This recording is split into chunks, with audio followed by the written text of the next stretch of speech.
Late হবে, মানে আগের মতন ঝটপট করে কাজগুলো করতে পারবো না। তো এইভাবে দেখো কাজগুলো আমি এগিয়ে নিচ্ছি।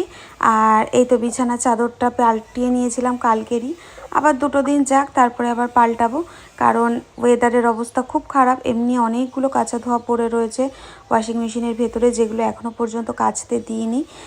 তো এই তো আর কি, আবার যদি কাছা বের করি, মেলাটাই সবথেকে বড় একটা ফ্যাক্ট জানো তো। কারণ আমার বাড়িতে আগে প্রচুর জায়গা ছিল, এখন একদমই বলতে পারো কোনো জায়গাই নেই। তো যাই হোক, ঘরবাড়ি হয়ে যাওয়ার পর সবারই একটু মানে জায়গার একটু অভাব পড়ে যায়। আর ছাদটা যদিও বা আগে বড় ছিল, তারপরে ছাদের উপর ঘর উঠলো, তারপরে ছাদটা একটু ছোট হয়ে গেছে, তো সেখানে না আর মেলার জায়গাটা পাই না। কারণ কি বলো তো, দাদা অনেক গাছগাছালি লাগিয়েছে, যেই কারণের জন্য সেখানে আর কিছু মেলতে পারি না। তো যাই হোক, ঘর দুয়ার দেখো গুছিয়ে নিলাম, মানে বিছানাটা গুছিয়ে নিলাম।